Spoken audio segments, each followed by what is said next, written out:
outside.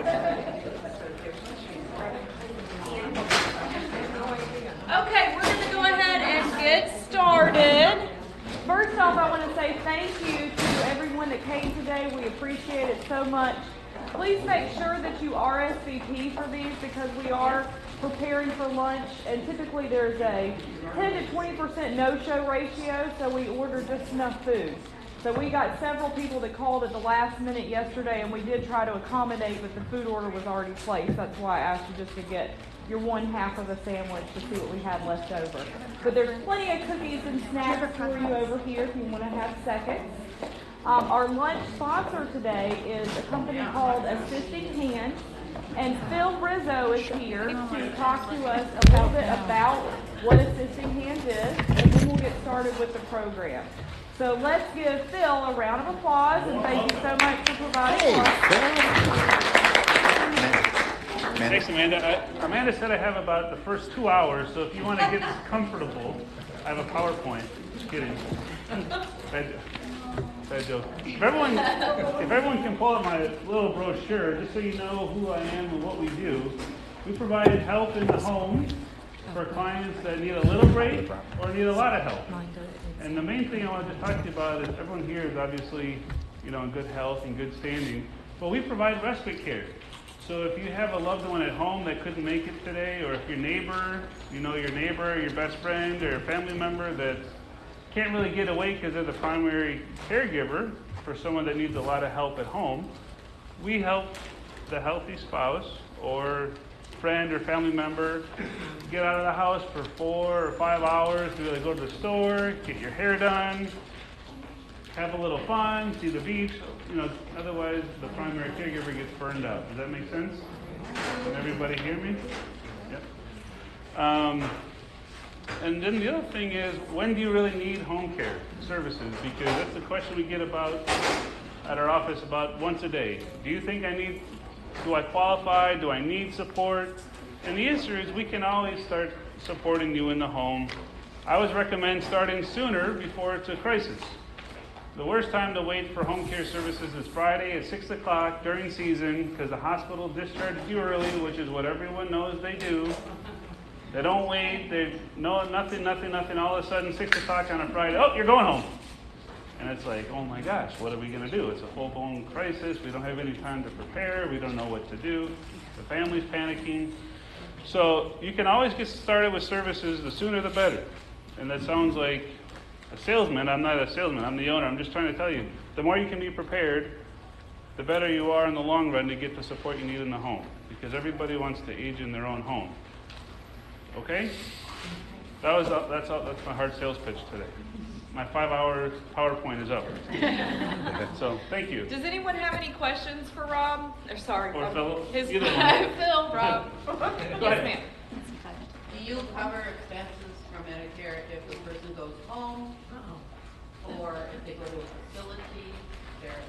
That's a great question. There's a major misconception between the two, so I'm glad you asked. Good question. So the question is, just so everyone can hear, is do we cover what Medicare does or do we reimburse?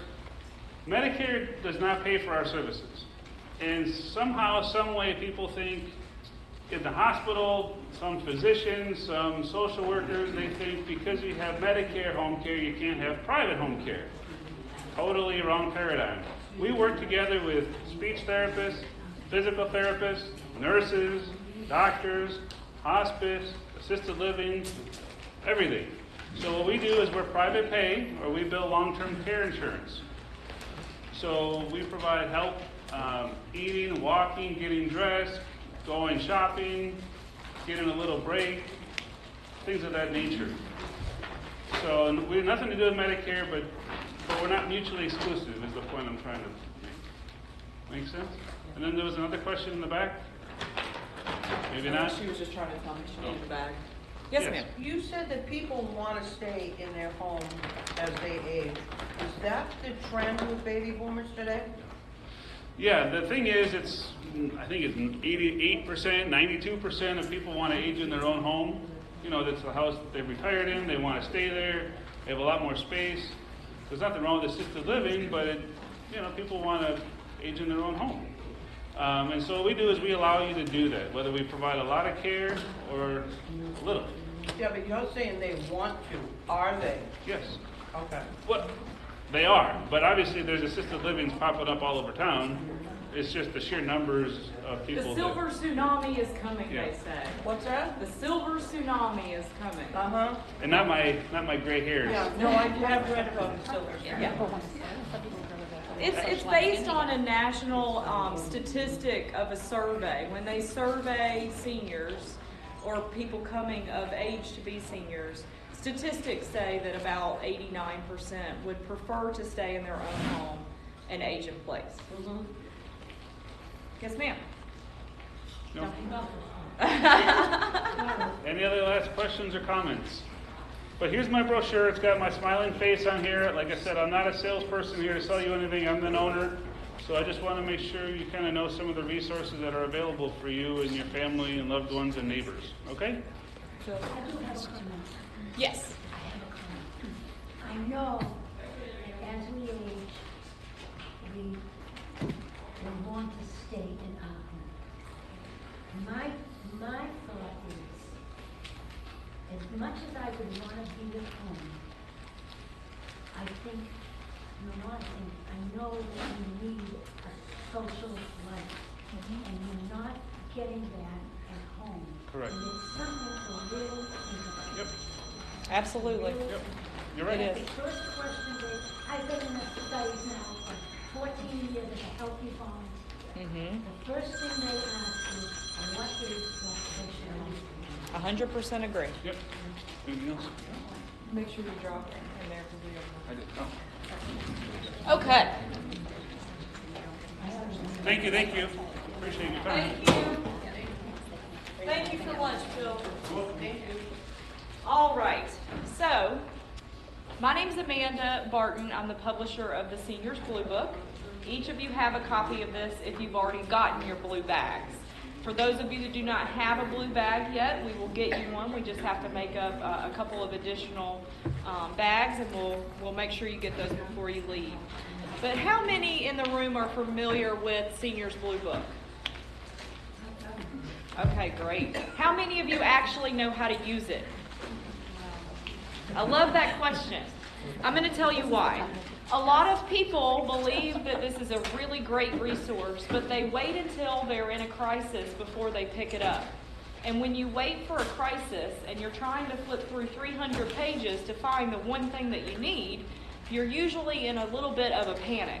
So I want to teach you how to use the guide before you need it, and I also want to teach you that it's not just for crisis care. This book has all kinds of different resources in it, coming from ways to age in your home independently to different ways to pick a physician. Physicians Regional actually has a 4-page spread in here of all of their different offices that are located throughout all of Collier County, for example. Audiologists, vision doctors, all of those resources can be found right here in this book. So I want to teach you how to use it. The first half is an A through Z directory. So if you wanted to look up physician regional hospitals listings, you would look in the H's because it's a hospital. If you wanted to look up an acupuncturist, you would look in the A's because it's acupuncture, so on and so forth. The back half of the book is really the bread and butter of where Seniors Blue Book started 37 years ago. These are really helpful grids that will give you an opportunity to examine different communities and home care apples to apples. So we have home care, home health, the Medicare certified companies and the private pay companies, as well as senior housing grids available for you at the back of the book. So if you wanted to know, for example, how much a price range starts, if they have 1 bedroom, 2 bedroom, if they allow pets, what their starting price ranges are and things of that nature are all right here for you. So a lot of times when I do these presentations, it becomes a little bit of a joke when someone asks a question. I say, you know where a really great place you can find that is? And then almost like a chorus, I want you to say, Seniors Blue Book. Because 9 times out of 10, you can find the answers right here in the book. So today's presentation I'm very, very excited about. We're going to be going over brain training and cognitive function And we have some awesome panelists up here. I'm going to let each of them introduce themselves, and we'll go down the line. We have assembled some pre-designed icebreaker questions, but we really want to hear your questions. So please do me the favor and your neighbors the favor of raising your hand and asking those questions, because chances are they have a similar question, but maybe they're just a little too shy to ask. Okay, deal? Okay. Deal? Yeah. All right, we'll start with Yvonne. Good afternoon. My name is Yvonne Musetti, and I am a physical therapist assistant and personal trainer of 32 years, working with senior care needs. I own Hire a Daughter, which provides in-home personal training and holistic therapy for aging in place and active aging. How many of you would like to learn how to increase your vitality and quality of life with a whole brain approach? Does that sound good? I'm going to explain the powerful connection between the mind and the body to increase your health and how to use brain training skills to improve your mental clarity and cognition. And my power is to coach you and empower you to learn how to make simple daily choices that will help you with active aging. And I look forward to our discussion today. And I am very grateful to be on this panel with these amazing professionals. Thank you. Hello, my name is John Hoagland, and my wife and I have audiology practices throughout Southwest Florida called Hoagland Family Hearing and Audiology Center. When a lot of people think about their hearing, they're thinking about it a lot of times more from the nuisance, annoyance, frustration, or embarrassment perspective only when it comes to hearing loss. Like it's annoying to the family that the television is louder than they'd like it, or it's frustrating to miss the punchline of the joke, or it's embarrassing to answer a question inappropriately because I misunderstood what they were asking. Very few people understand all of the medically beneficial and medically necessary side of clear data and information coming through our ears up to our brains.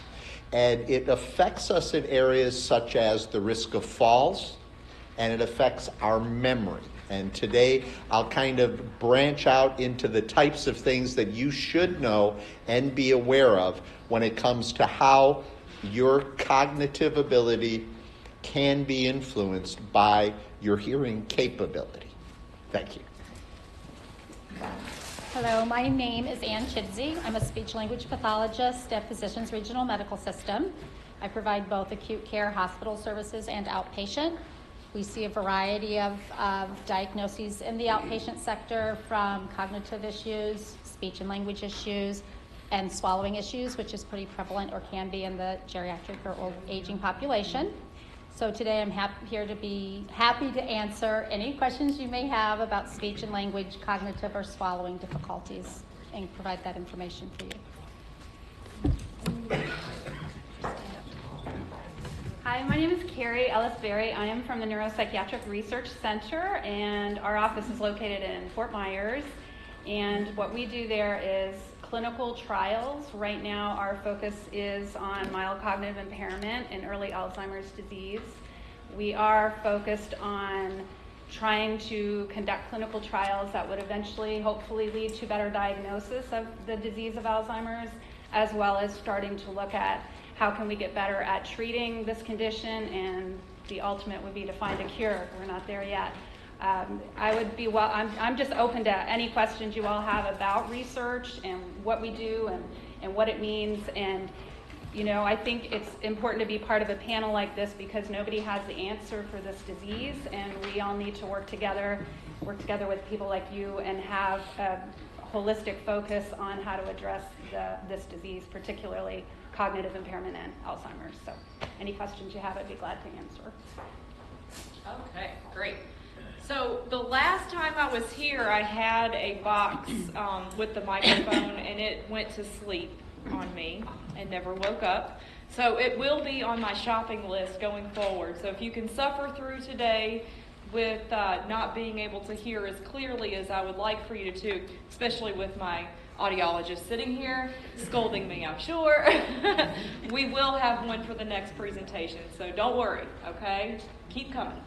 Okay, so we're going to start off with some icebreaker questions, and again, these are just to get the dialogue going.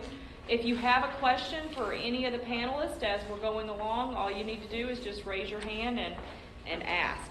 So, I'm going to start with you. I don't know if you want to stand, that might be easier. I can project pretty loud. Good. If I'm screaming, just let me know.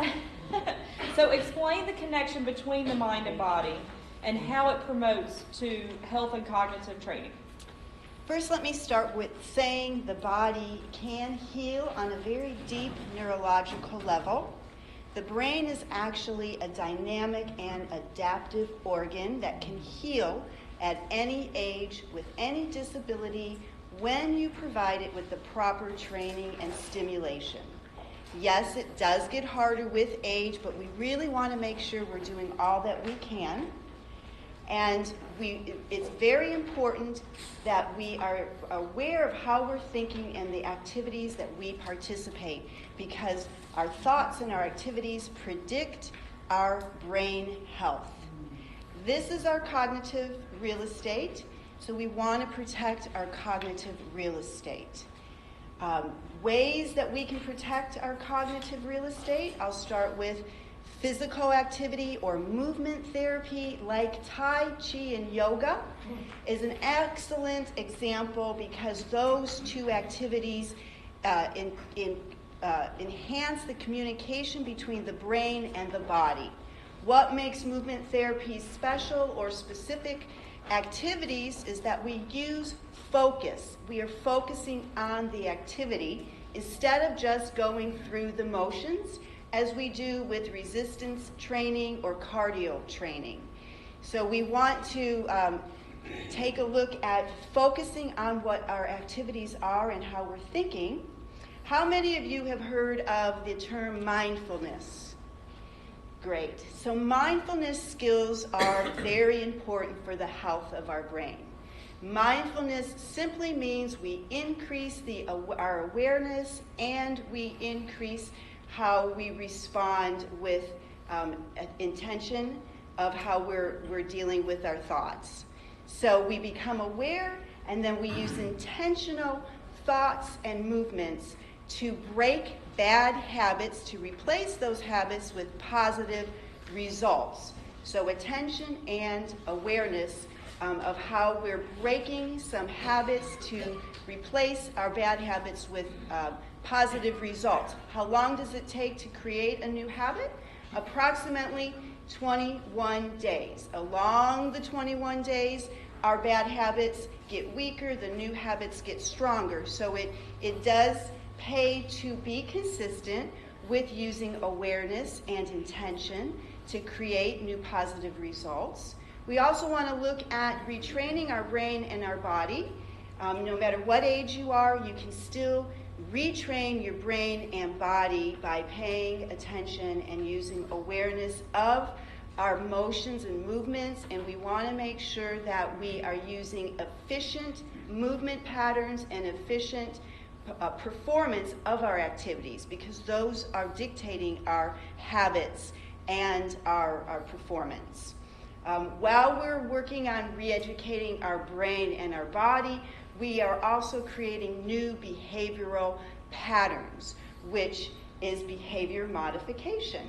And behavior modification is based on the power of thought. Thought itself is very effective to influence our cortical real estate. We are in control of how we respond to the world around us and conditions. So we want to make sure that we're developing our awareness, our consciousness of how we're responding to, say, stress. Because typically we respond with conditioned responses that don't always bring good results. Dr. Sarnos is a well-known doctor, and he's known for back pain management. He has written many books on the powerful connection between the mind and the body and how we respond with these conditioned responses. specifically to pain. He calls that learned pain. He saw his patients have back surgery, which they did get better, and then over a period of time they started to decline because they were still responding to pain with their pre-surgery conditioned responses. So how do we change the way we respond to negative conditions like stress or pain?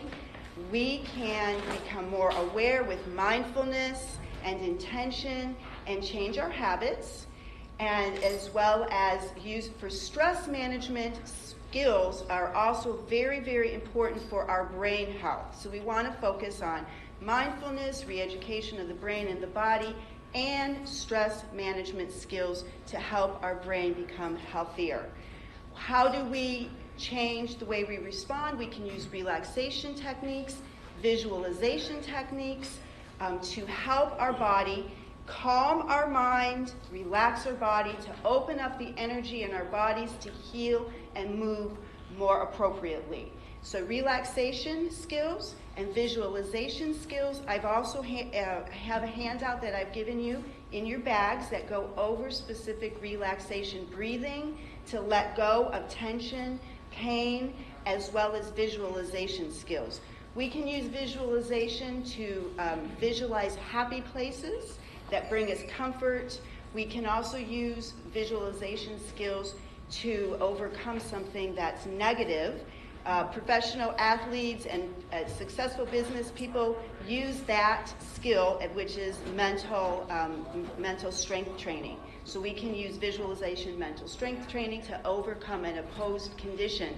Now, just the simple act of working on visualizing appropriate responses is extremely healing to our brains. So we can take an opposed condition like stress or pain and use that as an exercise to learn how to manage our negative conditions with our visualizations, because repeated visualization is extremely effective. It takes the use of thought and it promotes neural growth. So the use of thought and visualizations can actually stimulate our neurons in our brain, because every thought or experience makes a neurological connection. When we repeat those thoughts or experiences, those neurological connections, those neural pathways get sharper and stronger, and the skills get easier. Again, with the re-education of the brain and the body and mindfulness. But however, the converse is true. If a person stops performing specific activities for a period of time, those skills are taken over by the neural pathways of the activities that are being performed more regularly. So it does matter how we think and how we move in our activities, because that is what is taking over our cortical real estate. Can you give us an example of visualization? Sure, that's a perfect. I'm trying not to give you too much information because I have a lot of great stories for that. So for one of my clients, he has Parkinson's. She said, can you give an example of how to work on visualization skills? I have a client who has Parkinson's. He practices sitting on the couch, practicing his relaxation breathing skills first to let go of the tension in our body. So in his body, so then he can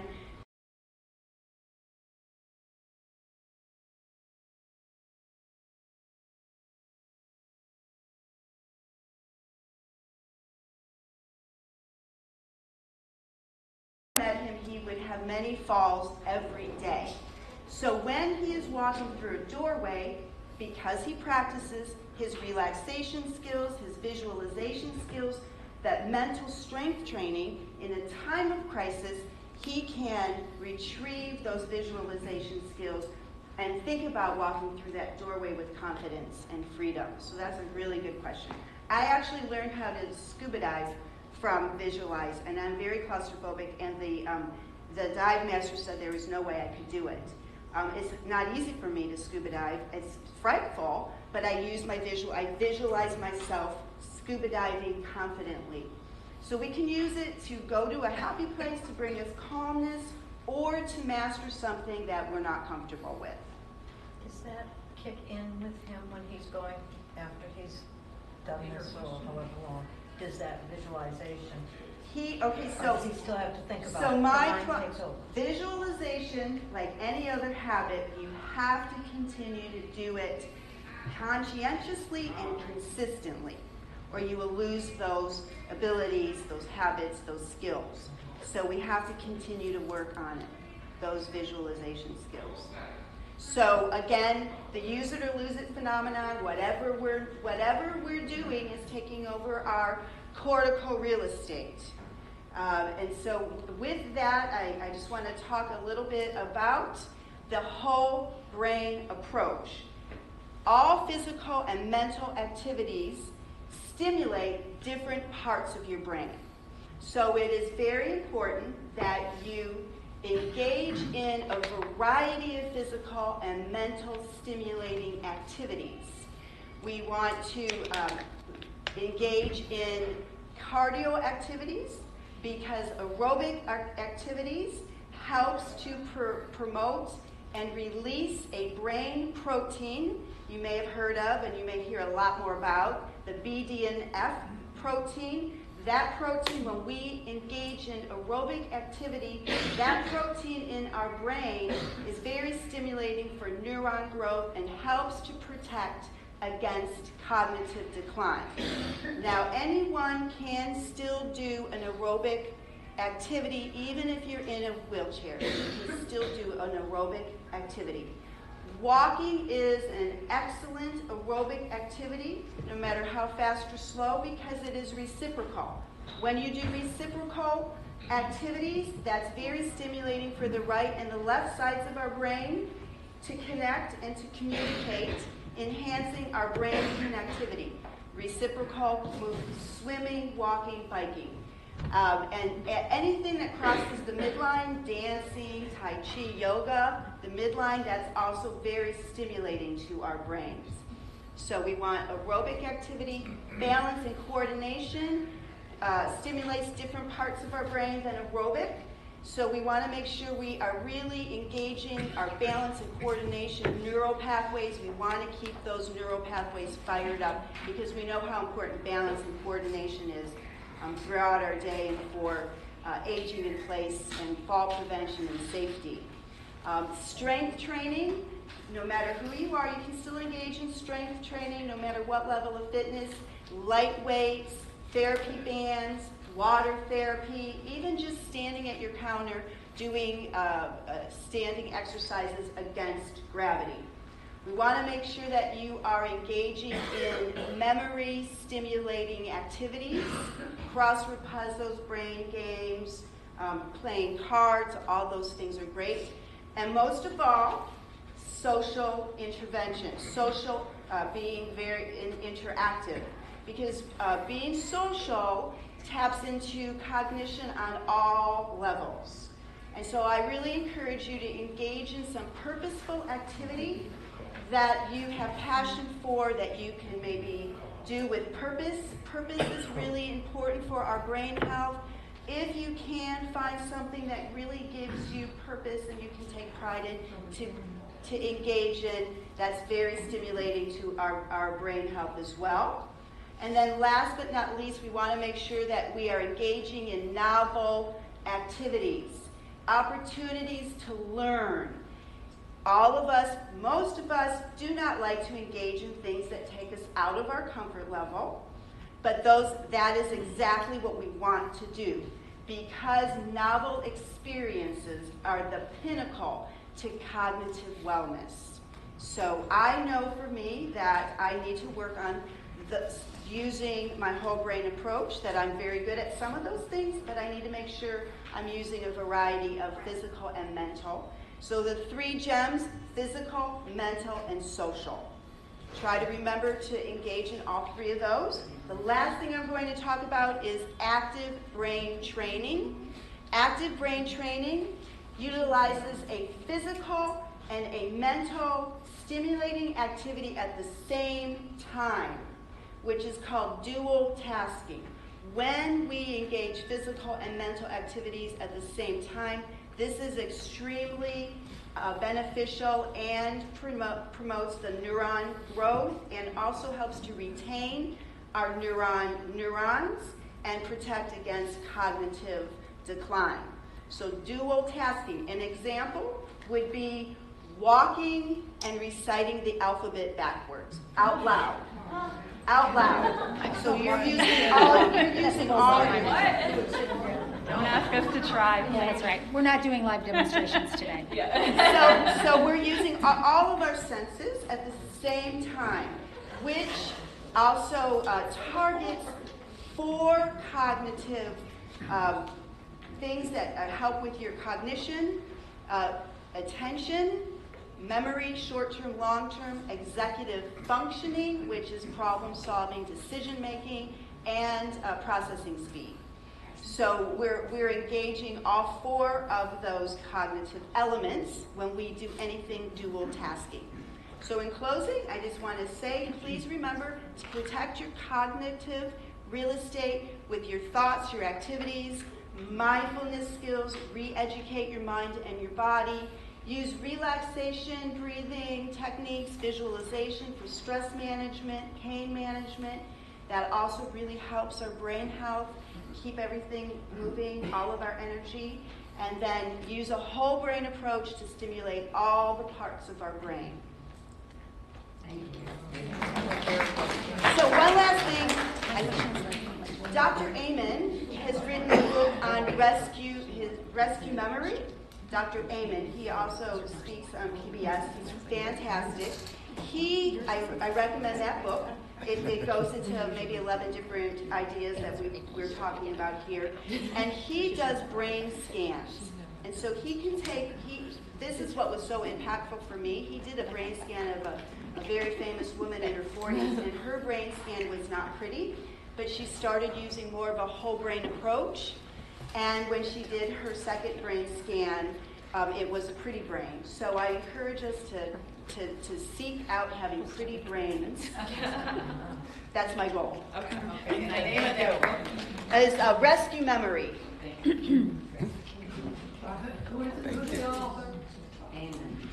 Who's the author? Dr. Amen. Amen. A-M-E-N. Amen. Yeah, it's amen.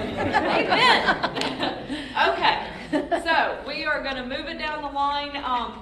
We want this really to be a good question and answer dialogue as well. So if you have questions like you've been doing, just raise your hand. Dr. Hoagland, if you haven't heard him speak before, has a really great presentation that probably could take the whole thing too, but I'm sure you'll keep it short. Basically, most people don't realize the connection between your hearing, your balance, and memory loss.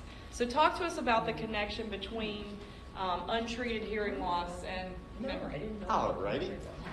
Well, a lot of times people in general don't know as much about their hearing as they probably do the other aspects of their health. And unfortunately, it's an area of health that often isn't paid attention to quite as much as it probably should be. When people get beginning stage symptoms or warnings or clues that maybe could or should tell them their hearing is starting to change, and they should start monitoring these changes and watching them very closely and working with a specialist, we find at least in the beginning the symptoms are dismissed or disregarded or not paid attention to the way they should be. Now, I don't want to pick on the men in the group today, but we do hear this a lot more from our male patients. A gentleman will start out by saying, "John, my hearing is absolutely perfect. It's just my wife mumbles to me whatever she wants." I've taken a couple people that accuse of this. Now, I stop them and I say, "Now, did she mumble when you first met her?" Say, "Oh, no, back then she seemed to speak beautifully. It's just the last several years the poor dear has developed this mumbling problem." Well, what is happening is parts of the words are getting through, but parts of the words aren't. In the beginning stages, people will miss the first or last word of a sentence, but they can figure it out based on what the conversation is about. Or they then begin to misinterpret or mix up things that sound similar. Working with numbers, the 15s may sound like 50s, 16s and 60s. 7s and 11s. Somebody says, pass me that dish, and it came across as pass me that fish. And that can be very confusing if they're serving roast beef that way. But that's what happens. So it's so slow and gradual that you need to really monitor the hearing. Now, out of curiosity here with the group, how many of you at home in your personal medical files have a current, let's say the last 2-3 years, a current chart showing how your hearing is at the different pitches and frequencies? Okay, there's a few. Now, those of you that have those, I would encourage you, if you don't update them annually, which is really the best, at least every 2 years update those.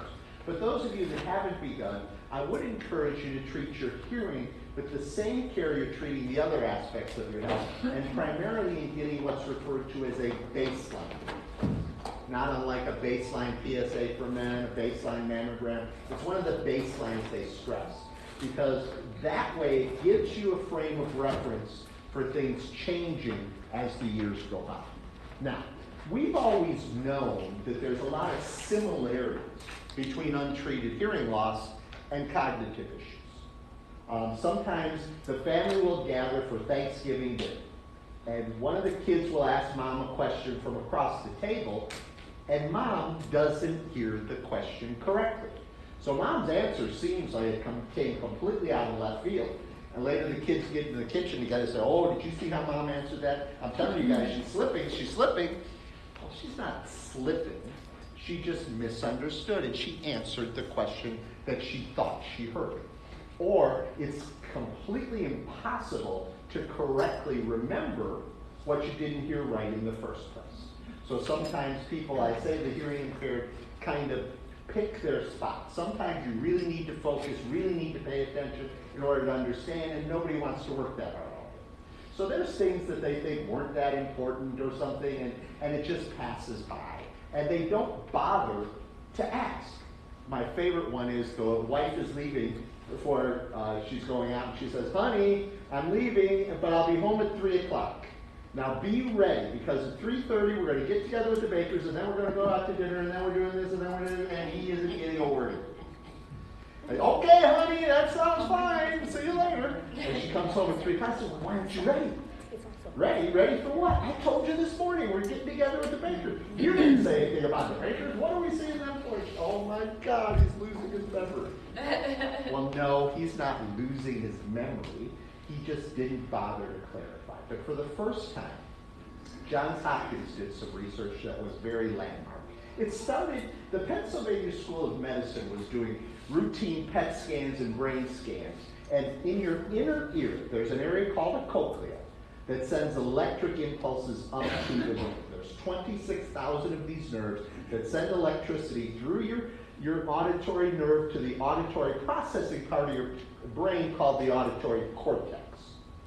When the flow of electricity stops, that's referred to as auditory deprivation. As the name implies, the brain's deprived of these electric impulses.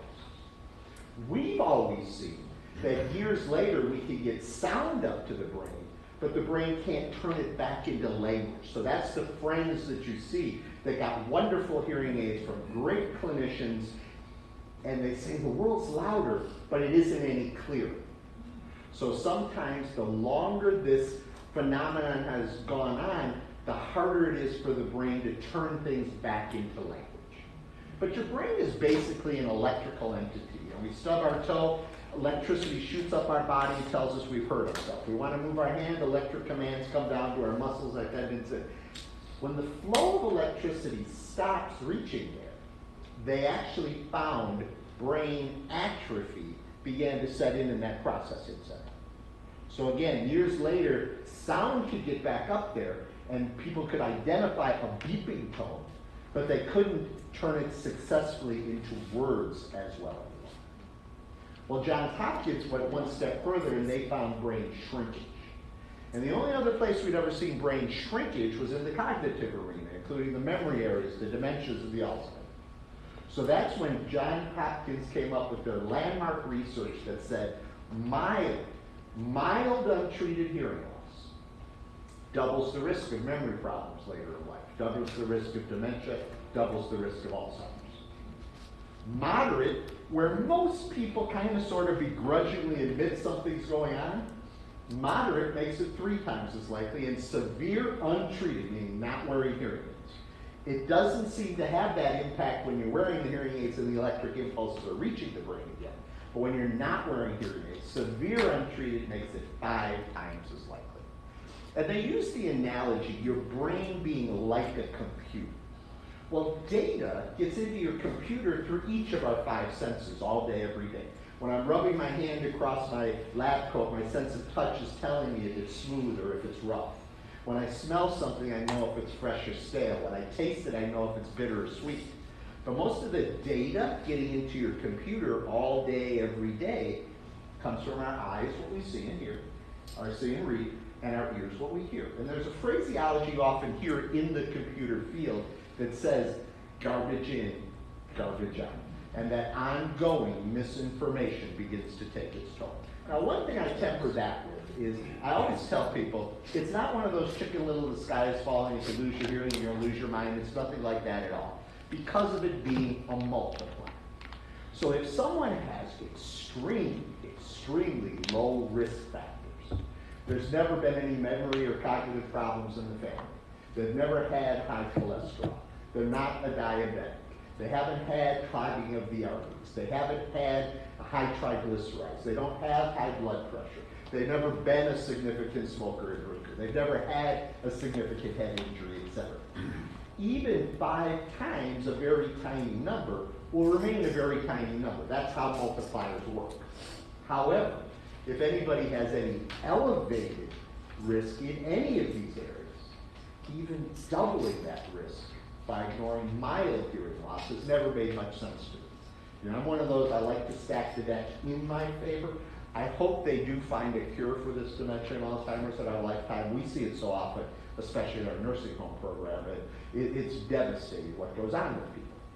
So stack the deck in your favor on the easy ones. There's one last point on this, and it's called cognitive load. Over the years, we don't have quite as many brain cells, or we don't have quite the ability to multitask, or we don't, there's a what they call the cognitive load, how much your brain can do of things simultaneously. Sometimes when people have untreated hearing loss, let's say they go to a cocktail party, and there's all this noise and all this cacophony, and they've really got to look in your face and try to keep track of what everybody's saying, and they come out of there exhausted. I mean, they get in the car, don't even turn on the radio, I just need some peace and quiet. They're wore out. Well, they're just trying to keep up, so they didn't necessarily remember the person's name, remember this area. You know, that being stored in the memory doesn't happen as well. The second piece of that puzzle is your balance does require a lot of effort. Now, when you have, there's 3 legs of the balance stool. There's the legs and your structure, and as we get older, they get a little bit weaker, and as any of you that are dealing with a dementia patient knows, over time, falls become more likely. Diabetics, for example, they will start getting neuropathy in their legs, and they won't have enough feeling in their feet, and they're more likely to fall. Well, untreated hearing loss, actually, according to, again, Hopkins research, mild untreated hearing loss makes it 3 times as likely to suffer a fall. Moderate, 6 times. Severe, 9 times. So now you're starting to get to where people, you know, it used to be people would move mom down from New Jersey because they were terrified she'd slip and fall on the ice, break a hip. That used to be life-ending. It's still life-changing. They're doing much, much better. But it still involves anesthesia. It still involves a pretty traumatic event to the body. But then they bring her down here and they let her live with an untreated hearing loss, makes her 9 times as likely to suffer that same fall. It's never made any sense to me. I'm one of those sound mind and a sound body. And when you are talking about controlling your thoughts, when you're talking about controlling your stress, you know, we deal with the tinnitus population, and they have a lot of stress due for it, and there's actually a mindfulness for tinnitus class. There's things that you can do and should do, but always know where you stand. And the earlier someone solves a hearing problem, the better. As you've noticed, if anybody's dealt with dementia, The first thing that goes to the short-term memory, the long-term memory is the last to go. So things that are already habitual parts of the day retain longer. The last thing you want is an advancing stage dementia where you finally identify that there's a hearing problem, and you try to get them to learn a new skill with new devices and whole new things and know when the batteries go out and know this and know that, when they're in trouble already. If you nip it in the bud as soon as it starts, you get used to that. Somebody that's worn hearing aids for 20 years, and then they start to have cognitive decline. It's just such part of their routine, they don't forget how to do it. So the sooner clear data gets to the brain, the better. The general rule in audiology since the dawn of time has always been whoever starts with the mildest prescription wins, because small change is good for your brain and big change is hard. So watch your hearing. We have always provided these baseline hearing tests for everybody. We'll give you a copy for your medical records. We'll send a copy to your doctor. We'll send a copy to anybody that you would like to and discuss where you are. But sooner is better than later in stacking the deck in your favor in getting this clear data and electric impulses to the brain to try to keep it as sharp as it can be for as long as it can. Thanks. Thank you. Yes, sir. I have almost total loss of hearing. It's related to the military. I'm served by the VA. I notice a lot of times, for example, while you're speaking, I can hear every word you're saying. The young lady in the blue sweater, I could not hear one word. And why? What winds up happening with noise or acoustic trauma, and by the way, thank you for your service and thank you to any of our vets who serve. Most of them that may have tinnitus and may have hearing loss got it keeping our butts safe. But with noise, there's a concussion that damages only high frequency cells in a great many issues. There's 26,000 nerves that go kind of in a spiral. It looks almost like a snail's back. The very first of these is the high pitches. And their sound comes from your eardrum, and it comes through a series of bone to this area called the cochlea, which is your organ of hearing. And it sends fluid in motion, and the fluid comes along and touches these tiny hearing nerves. When there is an extremely loud sound, instead of the eardrum vibrating gently, it vibrates violently. Instead of this wave coming in gently touching, it pounds on it. And the first nerves in the inner ear are the highest pitches. So they get the brunt of it for your entire life. And by the way, certain letters of the alphabet are associated there. Specifically, your S's and F's, your P's and T's, your TH, CH, SH, WH, PH blend, they're all high pitch. So that's why somebody may know that you said wish, dish, or fish, but they're not sure which.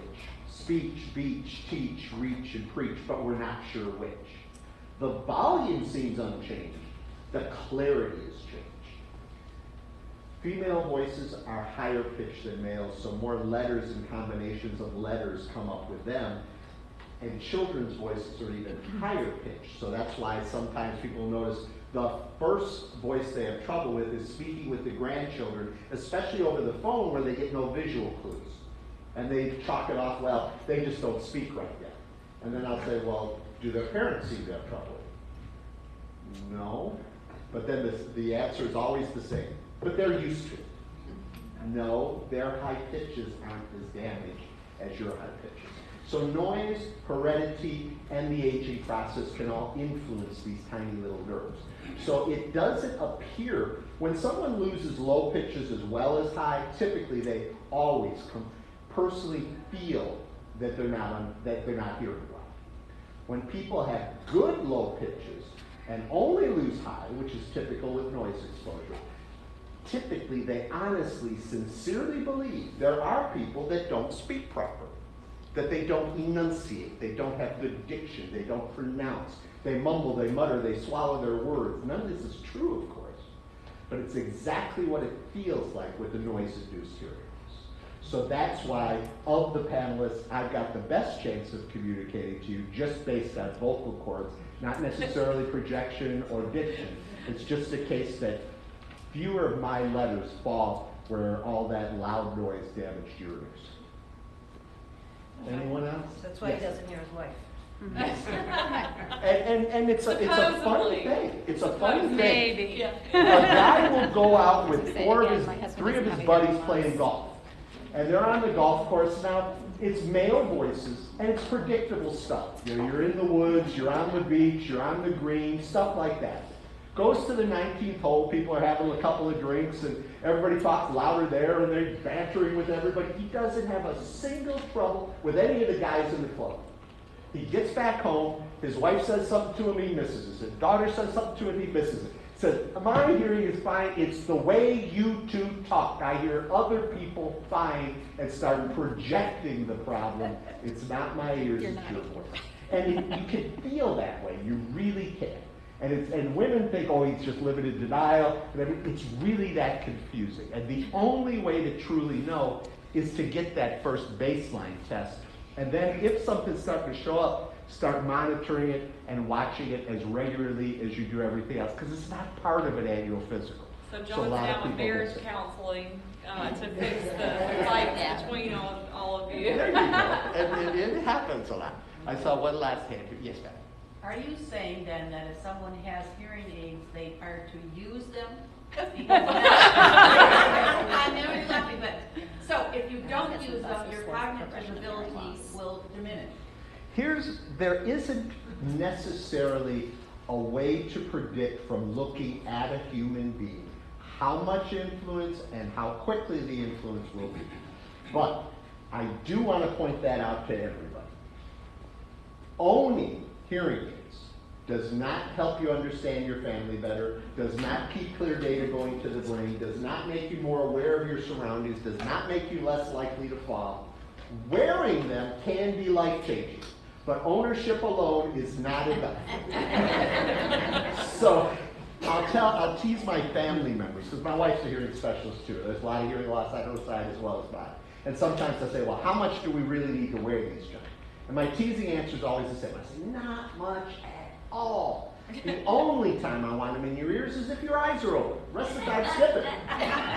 But if you're not actively sleeping, showering, swimming, or around excessive noise, you know, an ounce of prevention is worth a pound of cure, by the way. If anybody's still touching lawnmowers, weed whackers, leaf blowers, power tools, and you don't have a good set of muffs to put on your ears, please get it.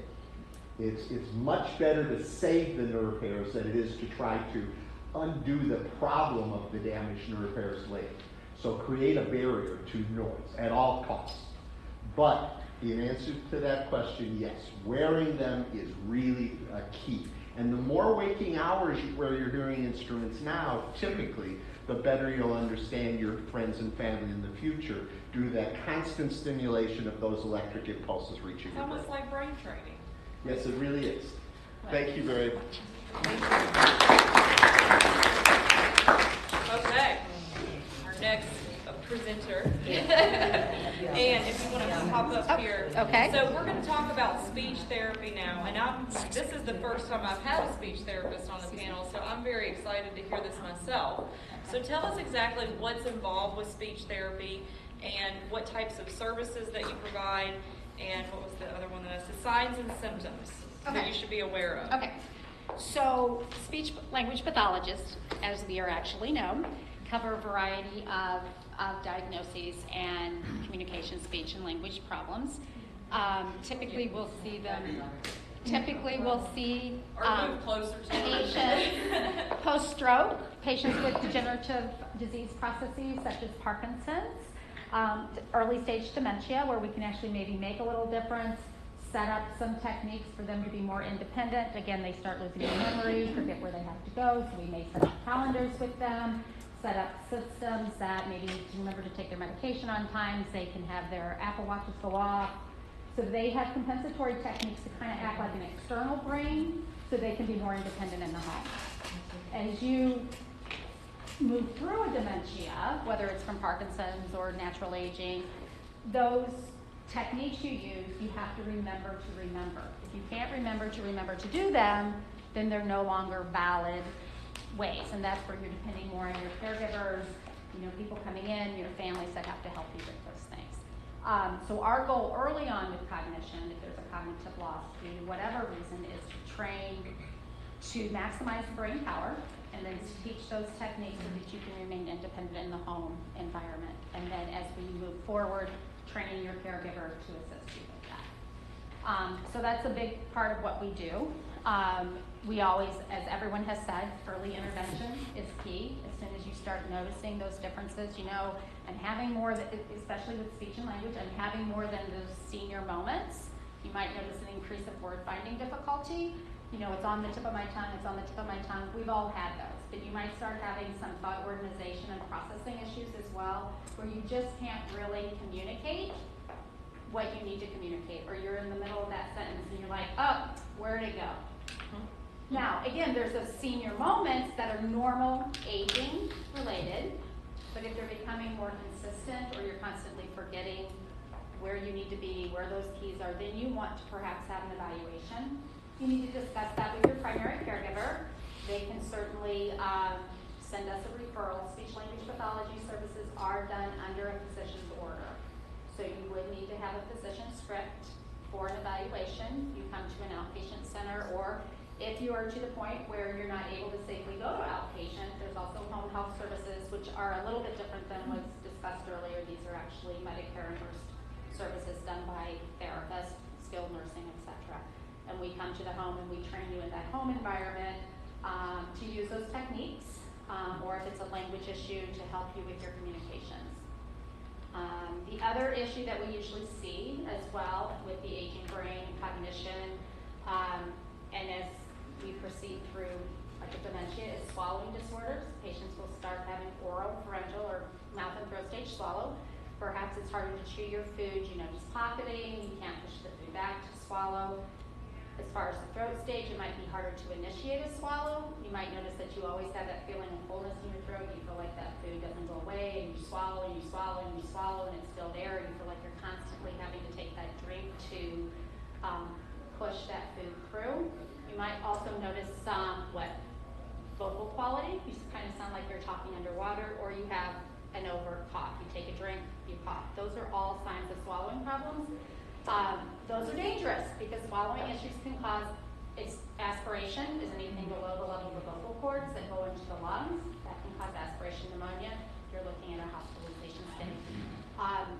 And that's in the work as that progresses on the road. So anytime you also see a change with your swallowing, again, it's good to talk to your physician about that, or unexplained weight loss, you just lose your appetite.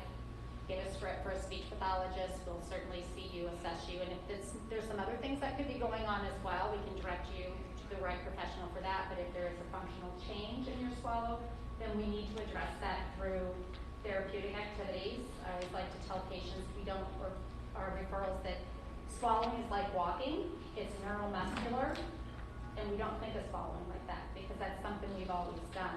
So just the same way as you may have change with gait and balance, you go to a physical therapist to address that, you go to a speech language pathologist to look at those neuromuscular activities of the swallow. Come back to the middle again. I need these two ladies to sit together.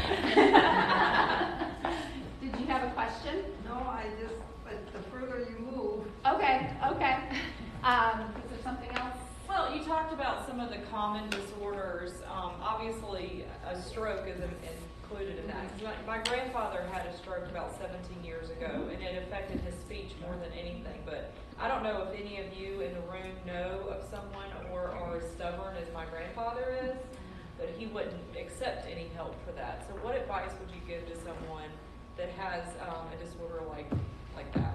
A word finding disorder? Well, he can't. Hearing loss. Exactly. Speech loss. Yeah. So it's word finding. So Yeah. he knows No what he wants speech to loss. say and he And can't he say. gets Well, there's a super difference frustrated. between speech and language. So speech would be you can't understand him because the muscles of the lip, jaw, and tongue, which are your articulators, can't make the speech sounds. So that would be a speech disorder. A language disorder, when you know what you want to say, but you can't get it here, or you substitute words, or you omit sounds. That's called aphasia, and that's a language disorder. It's called what? Aphasia.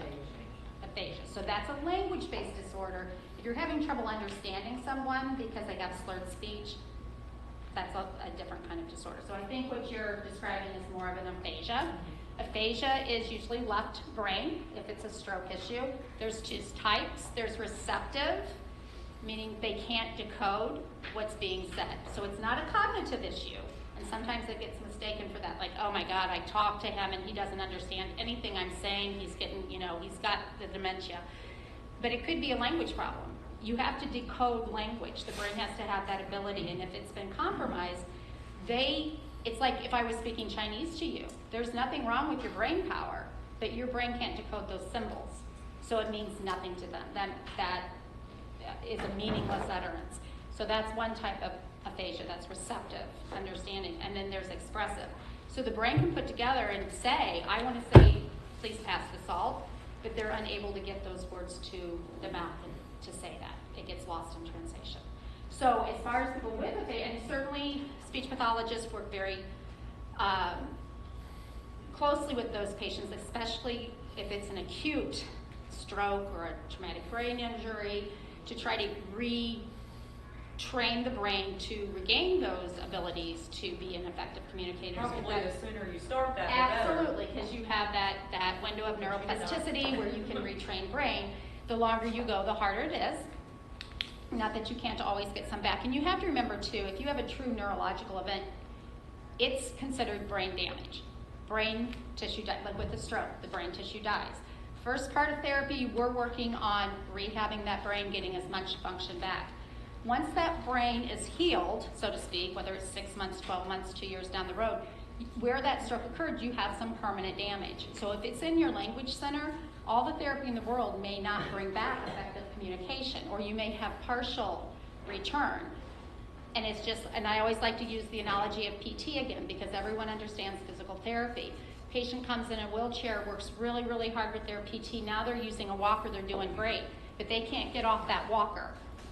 And all the physical therapy in the world's not going to progress them to a cane because they're at their maximum functional level, and we see that with speech, language, and cognition as well, especially in that acute neurological population. Put an analogy together. Everybody understands physical therapy. Nobody understands swallow. Thank you. So tips that you can use with a patient who is aphasic. First of all, you want to, receptively, if they're not understanding, obviously you want short units of information. You always want to have good eye contact, be in that conversational zone. You don't want to bombard them with questions or try to and expressively fill in those blanks. We all get that awkward pause where they're trying to tell you something like, oh, do you mean this? Do you mean that? Do you mean this? Yeah. That only puts more stress on them, and the more stress and frustration that patient or person feels, the further away those words are going to go, and they're going to hit the wall. So trying to keep small units of communication, give them extra time to process what they're trying to say to you. Sometimes you just have to nod and smile and let it go, and because you don't want to put that pressure on them. You also want to, when I'm working with people that are having word finding problems, I tell them you need to let them know you need extra time. We're all very comfortable when we are having those senior moments saying, hold on, it's on the tip of my tongue, right? We've all used that. So we coach our aphasic patients to use that as well, that, especially when you're in a comfortable situation, friends, family, etc., you can say to them, hold on. The problem with conversation is competitive. Like if you don't jump in, Betty's going to jump in over you, right? I mean, that's just the way it goes. So sometimes you need to let people know, and that's where you start getting isolated. You're like, well, I can't keep up, so I'm not going to say anything. So it's important to let your friends and family know you need that extra time. And, if you're good friends with Betty, you can say, you know what, Betty, you need to be quiet.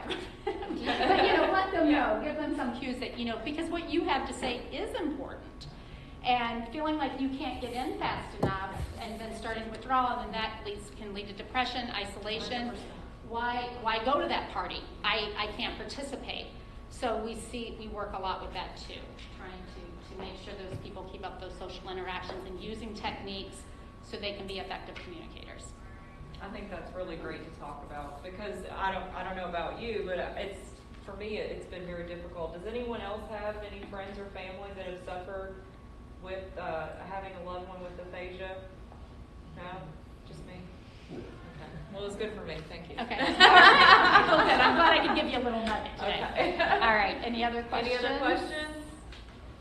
And I just want to touch on the cognitive component for a moment, and we're all saying this, but it's important for everyone, no matter what age group, that you're doing some kind of brain train daily. Again, crossword puzzles, Sudoku. There's a program online. There's some free online programs if you're savvy that are Luminosity. All my cognitive patients that come from an acute event, if they're cognitively high enough, we do Luminosity, and they do it every day. The nice thing about this program is they have a modified program that is free, and it's 3 brain trains a day, and they will give you an alert, hey, it's time to do it. It doesn't take more than 15 minutes. Now, for my patients who I'm in active therapy with, I always push that we do the full program. It's nominal fee. I get no kickback from this. I always tell everybody I have nothing, no dog in the fight with them. But it looks at the 5 different areas of the brain for training. It tracks your progress over time, and it'll show you where your areas of weakness are and strengths and where you need to focus more. It also looks at you compared to others in your age group. So you know, am I in the 50th percentile? Am I in the 90th? So it's just a nice tool because you can really kind of see where you're going, are you progressing, where you need to spend a little more time, and it's fun. They're games, and especially if you're competitive, it's a lot of fun to do these different little game trains that they do. And there's some other ones online as well, but I like Lumosity is my favorite. Can you spell that, please? Lumosity.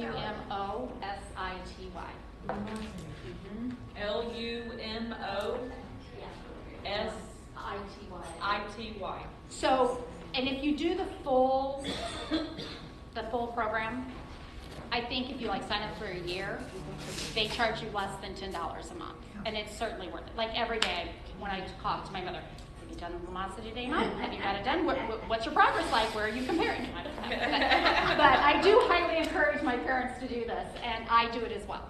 It's fun and it's addictive. It is so addictive. You're addicted to something that's great Yeah, for and your that's what I brain. said, where you're competitive, so it tracks your 5 scores, your top 5 scores for each game. So if I come in on number 3, I'm like, oh no, we're doing this again. So, and they're fun games, and they're easy to do.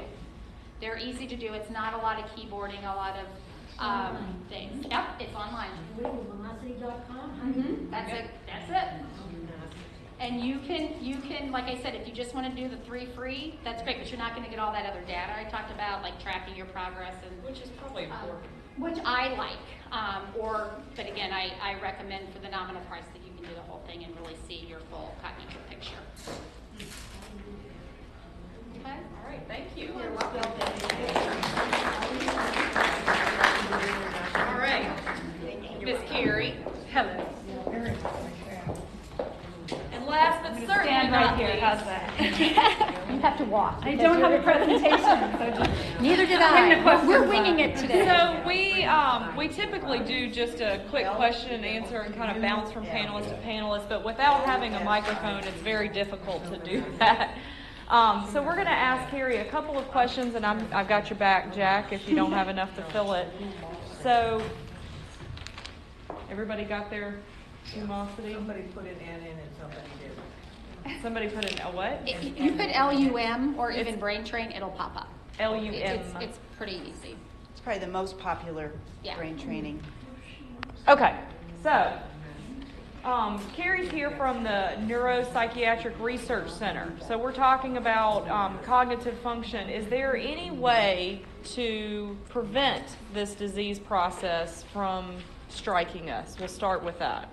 Right. And And stand first right. of all, I'm very glad I'm here as part of a panel of people because I am from a center that does clinical trials, medical trials. So I think sometimes us people in the medical world, we can get very focused on a disease process.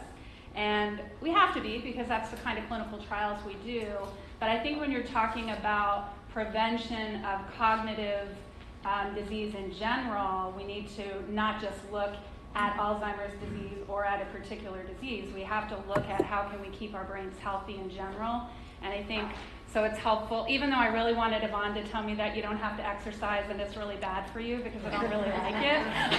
But apparently that's not the case. And I have to get out there walking because it is important. And our hearing is important and our speech is important. and other things like our diet. I hate to say that too, because I'd like to eat more junk food. We can certainly do a lot of things to have healthy things and healthy lifestyle changes that can help our memory in general. So I think sometimes we're looking at, can we prevent a disease, or can we just lower our risk factors for diseases? So I think all of the things we talked about today can do both. In terms of can we prevent Alzheimer's disease, we're not there yet. And so why I'm very passionate about clinical trials and research is because, especially I've been a psychiatric nurse and a nurse for many, many years, and one of the things when you meet a patient, you do an evaluation and you get a history and you diagnose their condition. Well, holy moly, in Alzheimer's disease, we really don't even have good ways to diagnose this condition yet. So research trials can be a number of things. They can be looking at lifestyle changes. They can be looking at a certain group of people over time. What factors does pollution affect your memory? Do genetics affect your memory? There's all these different factors. But what we really are trying to do in our clinical trials and in the world of Alzheimer's today is get better at diagnosing the condition. I mean, I'm assuming everybody in here worries about Alzheimer's or knows somebody with Alzheimer's or cares for somebody or is worried about their own memory. And we're talking about a disease that has no readily available blood test or even a brain scan to tell you have it. We don't have a cure, and we have some treatments that will treat some of your symptoms, but they will not slow the progression. So we're really behind in terms of treating Alzheimer's, and so that is why I am here and talking about clinical trials. They're not for everybody, and I invite you to ask me any questions you have about what would happen if you came to our office and what kind of services we provide and what would it be like to be in a clinical trial, because I think a lot of people don't really know what that means. And it can be kind of mysterious, and there can be a lot of misconceptions about what happens. So I'm open here to... What's involved with being in a clinical trial? So in our particular trials, we are studying investigational products. What does that mean? That means we're giving medications that are not yet FDA approved, but that are hoping to be FDA approved. So some people shy away from that immediately, and they say, well, why would I want to be on something that you don't know what the side effects are and you don't know if it will help me or not? And those are valid questions. But the other biggest question people tell me is, what do I do? How can I help? How can I contribute to Alzheimer's? So being in a clinical trial is one of the things that you can do to help. Nobody has the answer. I think there are a lot of different approaches to Alzheimer's disease. Nobody has a solution yet. And so everybody, I think, has to be part of the solution. So coming into a clinical trial can help with that. Not everybody can be in a clinical trial. I was going to say, do you have to have a diagnosis? Like, what are the qualifications to get you in? And again, my office, we're in a narrower focus right now because we focus on mild cognitive impairment and Alzheimer's disease. What is your role? Are you the clinical trial coordinator? What's that, sorry? What is your role? Are you the coordinator? I'm a study coordinator, a nurse practitioner, and I also am responsible for the clinical operations. Yeah, well, before we push you too far, do you have any trials open? We do have. Repeat her question, because I can't even hear. She was asking what my role was at the clinical site. So I am a nurse and study coordinator in direct clinical operations. So as we say, we try to make it a ballet and not a hockey match. Some days it's a hockey match. My goal is to try to make most days go smoothly and have people have a smooth experience at our site. We do have several clinical trials. All of them are, again, looking for compounds that could treat or at least slow down the progression of Alzheimer's disease. Do they pay? Do they pay for that? You get a stipend, what they call a stipend, so you would get reimbursement for your travel, and you're not going to go to Tahiti on it, is what I say. The goal is, we want people to be in a clinical trial for other reasons, but they do compensate you somewhat. Are you saying, did I understand you to say that your clinical trials have a medication involved? All of the clinical trials we have right now do. And do you have to have a diagnosis to be in the clinical trial? You have to have mild cognitive impairment or a diagnosis of early Alzheimer's. So you have to qualify for it? You do have to qualify. And every study has its list of 20 or 30 or 40, sometimes 50, things that you can have or can't have to be in a clinical trial. I have another question. You're going to get this a lot with the wave of DNA testing. What if someone tests for like early or late onset Alzheimer's, they have that gene, and they want to get into a clinical trial early in life to try to find out about prevention? Do you have, can they get into your trial? Right now, I don't have a trial that specifies that you have to have a certain genetic marker. Okay.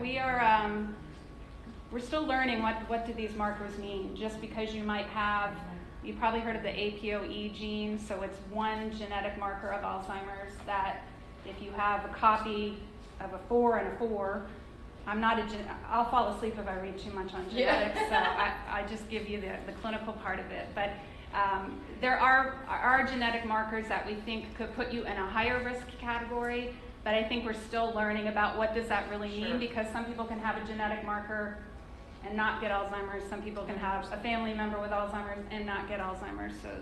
So there's a variety. You don't have to, in our particular trials, you don't have to have a certain marker or have had specific genetic testing. And in fact, most of our trials, they have their main purpose and their main hypothesis, but then they are also looking at other things like DNA, RNA, trying to learn more about what the genetic components mean. And a lot of times, to be frank with you, they don't release the genetic information or the testing that they're doing while you're in the study, because they're still analyzing the data, but they may release that to you at the end. But that's something people ask me, am I going to find out, basically get a report of my DNA and risk factors, and it doesn't always quite work like that, but you're certainly contributing to that data, and when the medical journal and the articles are released down the road, you may get some information, and they will sometimes release individual results after the trial is analyzed. How long does a typical trial last? Most of ours are anywhere from 1.5 years, sometimes 3. If they have what's called an open label, does anyone know what I mean by that? Most of our trials, you have to start on either placebo or not placebo, right? Okay. So that we have a good basis for figuring out, did the drug really work? Some of them have what they call an open label extension. So you put in your time, you go through the placebo part, then you can enter into a part where they give everybody in the clinical trial drug. And that can sometimes go on for an additional 1.5 years or 2 years. Can you be seasonal and do that, or do you need to be a full-time resident? Right, the question was, can you be a snowbird? And we get that question a lot. Some companies that we work with, they have a very good setup for us transferring patients from a site in Minnesota to our site so they can continue consistently. Sometimes you cannot, depending on the clinical trial. I'm assuming that the entry criteria is stringent. You might want to point that out to your audience. Yes, the entry criteria can be very stringent, correct. Why is that? Because we're trying to limit variables. Human beings are full of variables anyway, right? And so they're trying to minimize variables as they can. But some examples of why you couldn't be in a clinical trial for Alzheimer's anyway is maybe if you had a fairly big stroke 1 year ago, or you've got an unstable kidney issue, or your cardiogram doesn't look good. So you're right, there are definitely reasons why you can't be in a clinical trial. Are you part of a multi-site study or just? All of our clinical trials are being performed around the world as well. Yeah. Now, you said you were from Fort Myers? Our office is in Fort Myers. You don't have one in Naples? We do not have an office in Naples right now. So I understand you're working with several pharmaceutical companies, right? Correct. Could you comment on the characteristics of patient being a patient person when you're working with Alzheimer's people? Meaning, do you need to be a patient? Yeah, how does patients work into that? Patient. I think you need patients. Yes, Do you need yes. to have patients? I think certainly you do. And I have been working in psychiatry and neuropsychiatry for over 25 years, so I have definitely had a lot of experience with people dealing with different cognitive and other types of memory concerns, but I also took care of a family member as well with dementia, and so yes, you learn patience, and you try to find the humor, and you try to meet people where they are, and the mindfulness, you have to be in the moment, especially if you're a caregiver, because you can't worry too much about the next step or get too caught up in somebody asking you the same question several times, so definitely. Why do you need a study partner, or why do you need a partner in a clinical trial? The biggest reason is because when you come to our office, we see you in a little snapshot, right? So we see you that day. You could be having a good day. You could be looking pretty bright. Your cognition could be pretty good that day. But we're not home with people, and we really need caregivers and study partners to give us a little insight, because all of these trials, like I said before, humans are complicated. So all of these trials are looking at different cognitive and neurocognitive assessments on how do you function, how do you think, how do you behave in the world, and we need people to help us with that data. So the study partner will spend a lot of time with our clinicians asking, or answering, hopefully asking, but also answering a lot of questions about their loved one and how they're doing. And you may have answered this, and I apologize if you did, but how do you make the decision on who gets in and who doesn't, and what happens if you don't? Right. So what we do, and we have a long process, so if you're even interested in a clinical trial, you would call our office and spend some time on the phone with one of our clinicians. They would ask you some questions. You hopefully would feel comfortable giving us some medical background, and we can kind of tell you over the phone at that point if there's something very obvious that you just couldn't be in a clinical trial, certain medications, certain health concerns. Your age, for example, thankfully they've lowered the age and raised the age on some of these clinical trials. It used to be that you sort of had to be between 60 and 80. Now you can be in your 50s, because sadly we do see these conditions in your 50s, but also up into your 90s, 90 on some of our trials. So we can kind of give you a sense over the phone if there's anything significant. From what you're saying, it sounds as if you're looking for subjects that are pretty well into the Alzheimer's or the senility. It depends on the study. We had one not long ago that was for healthy brains, for people who weren't experiencing memory loss. The focus at one time was to study people with more moderate to severe conditions. Well, lo and behold, the medication didn't seem to work, probably because there had been too much neuronal damage by then. So the shift was sort of to try to catch people earlier with mild cognitive impairment or mild Alzheimer's disease. So we're talking more prevention than treatment. Possibly prevention, but intervening, definitely intervening. And extending like your quality of life. Yeah. So if you give us a call, then we can bring you in for what we call a pre-screen evaluation, which takes about an hour and a half, even 2 hours. And our clinician would meet with you, I would meet with you, our physician would meet with you. One thing is to try to figure out, do you really want to be in a clinical trial, and do you have enough information? Because like I said, it's not for everybody. And then the other part is to find out, would you meet the criteria for a specific study? Do you have to be on a specific diet while you're in the trial? And can you take any other medications for any other conditions? You do not have to be on a specific diet. We do have one study, it is a pill. It's actually trying to find out if our bacteria in our mouth, the gingivitis, has a bearing on the amyloid in the brain. So that particular pill doesn't do well with grapefruit juice. With what? Grapefruit juice. Oh.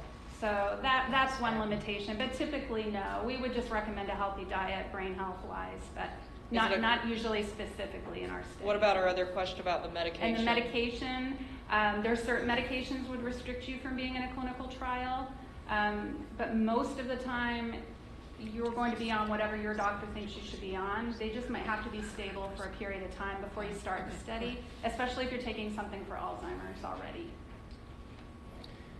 Yeah. Can I ask you? Go ahead. May I? Yes.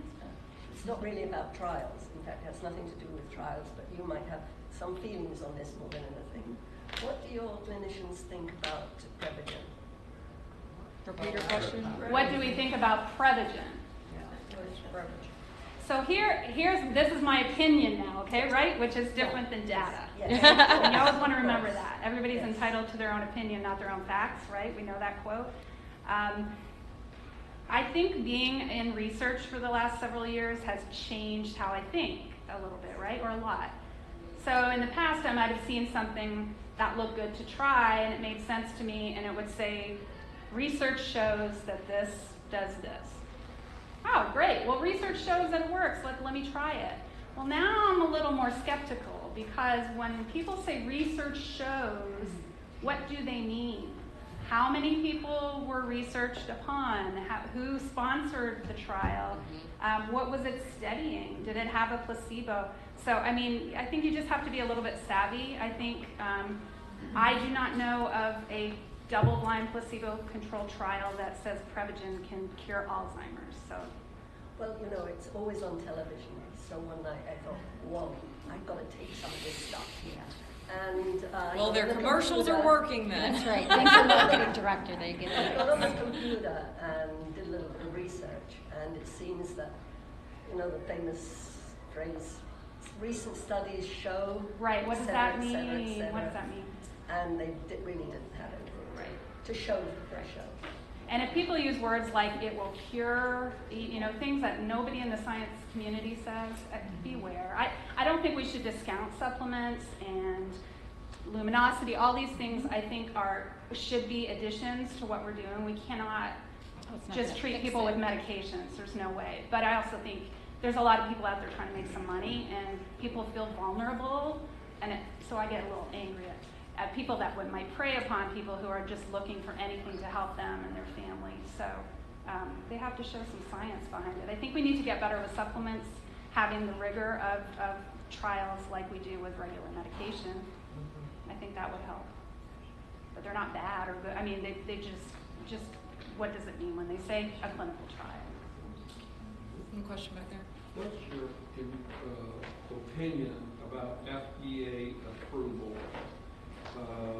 It's hard work.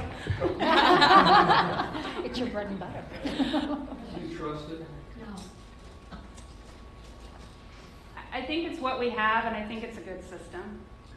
I'm biased because I conduct FDA trials. I think, you know, you have to have some sort of oversight, and so I think for what we're doing, I think it works in general, and there are safeguards associated with that as well. We seem to have approved a whole lot of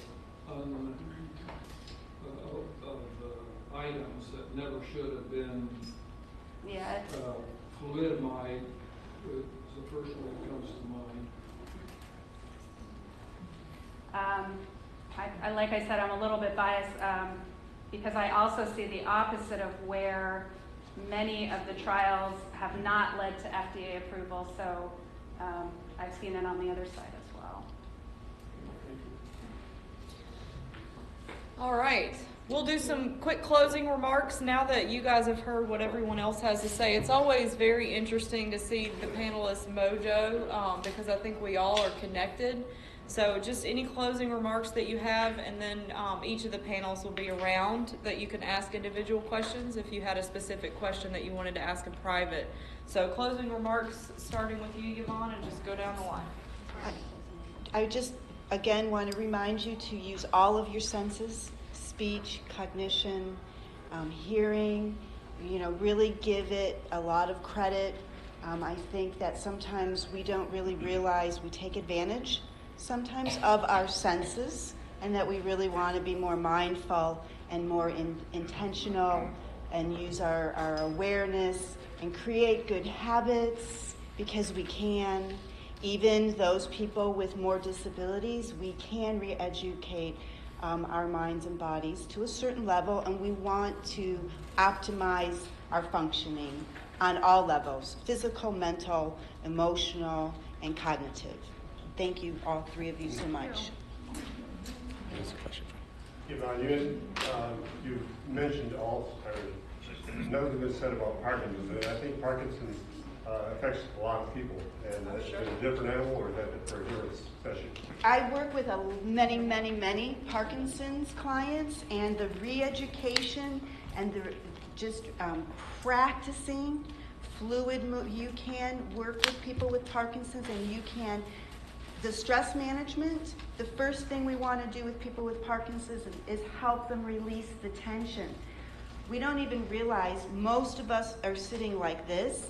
We want to relax, we want to do some stress management before we try to do any type of movement therapy or exercise or re-education.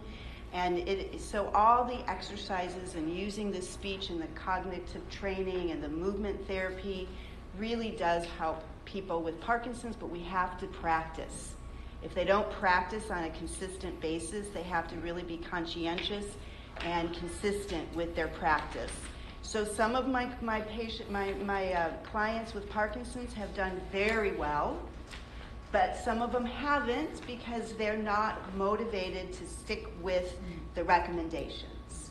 And so sometimes I have to kind of do a takeaway and fire them, and when they're ready to be more motivated and consistent, then they can come to me and they're